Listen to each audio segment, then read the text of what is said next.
Hello, I'm SHAREfactory and welcome back to another Minecraft tutorial. In today's video, we're going to be building a super smelter, or this machine you see in the background.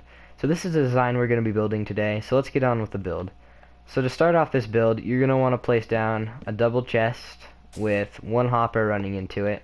So you can see the tail of the hoppers running into the chest. That means that this hopper will load into this chest.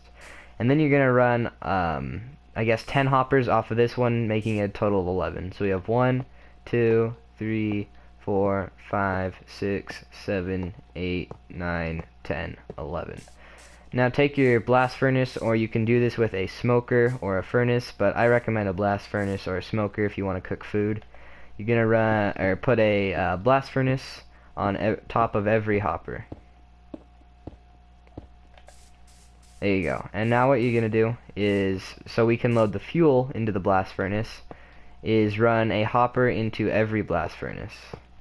And make sure none of the hoppers are connected to each other, or that will enable two blast furnaces to not work. And then you're going to do the same thing on top, and make sure you're not connecting the hoppers into each other.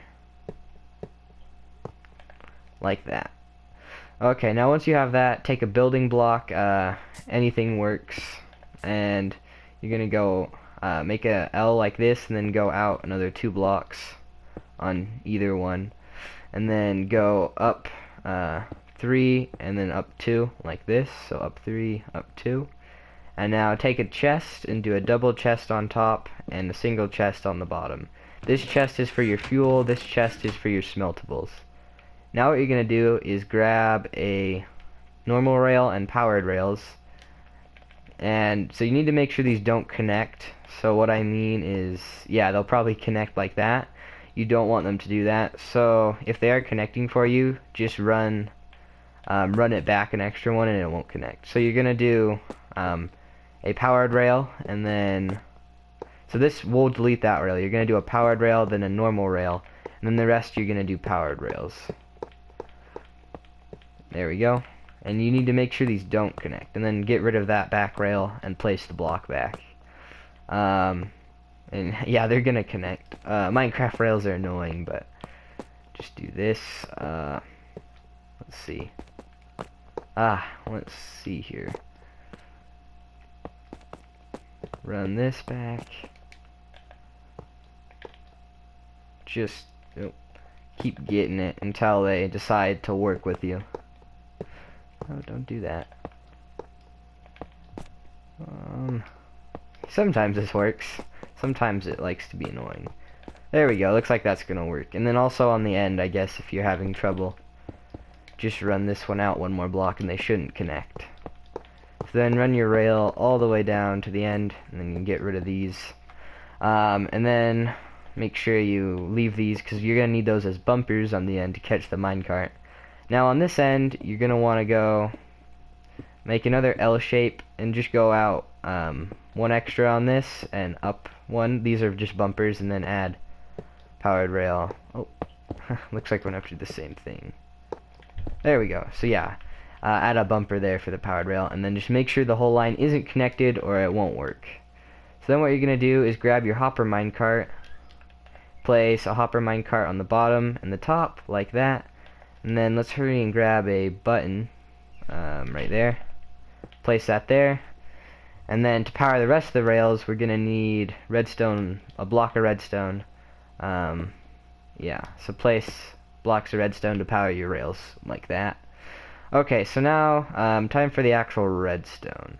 So what we're gonna do is grab a comparator, a repeater, some redstone, a lever, and then we're also going to need some glass. There we go. Also, you're going to want your building block, but we'll get to that in a minute. So now what we're going to do is we're going to do this part of the build to make it so that they'll keep, the minecarts will keep moving, and also to power the top minecart. So let's get started with this. You're going to take your comparator, make sure it's facing this way, or it won't work if you place it the other way. Then you're going to do a building block, and then 2 glass, up a glass, and then another 2 glass like that.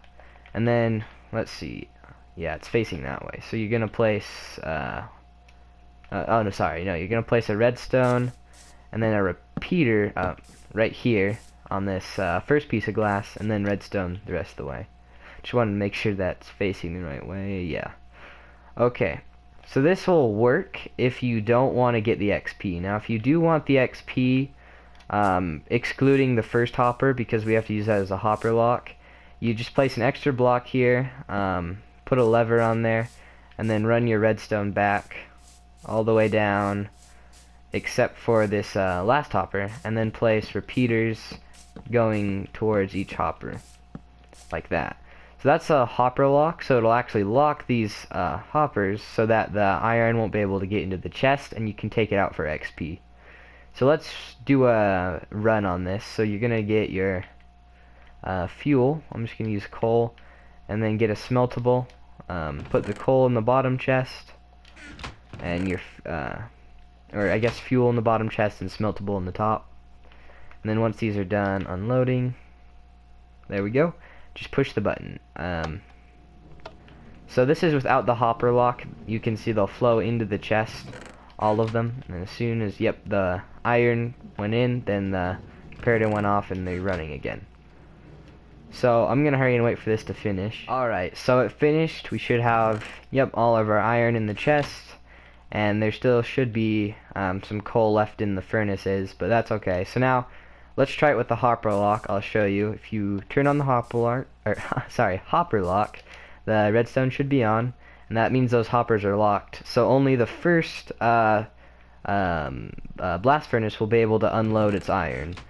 So let's take our little more coal, as well as some more smeltables. Put your iron up here, your coal down here. And then should be loading. That one's done, and there we go. And then just push your button, and then this will enable you to actually collect the XP if you want to use this as a way to get XP. I personally don't use it because I just prefer it to go into the chest, but if you're after the XP, this is how you collect it. So as you'll see, this first hopper, the iron isn't staying, but these other ones, it's staying in there because these cause these hoppers to be locked.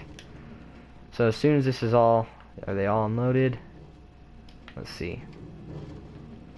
Looks like it. So then they will, yeah.